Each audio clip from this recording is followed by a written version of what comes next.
সর্বোচ্চ 10 মিনিটের মধ্যে আপনাদের গল্পগুলো শেষ করবেন। খুব সংক্ষেপে একবারে সিগনিফিকেন্ট যে মুভমেন্টগুলো ছিল সেগুলো শুধু উঠে নিয়ে আসার চেষ্টা করবেন। আমরা শুরুতেই দেখে নিচ্ছি বাংলাদেশ ইসলামী ছাত্র শিবির ঢাকা বিশ্ববিদ্যালয় শাখা স্কিল ডেভেলপমেন্ট বিষয়ক সম্পাদক এবং বিজয়কান্ত হস সন্ত্রাসমুক্ত হয়।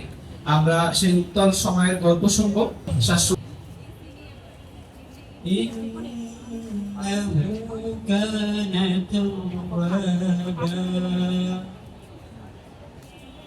অনুবাদ।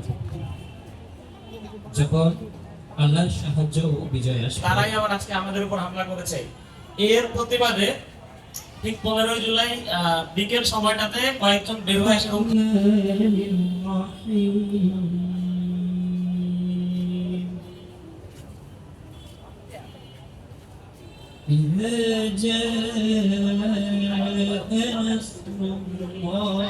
বিশাল প্রতিক্রিয়া ছিল 16 তারিখ ছাত্রদের, শিক্ষার্থীদের।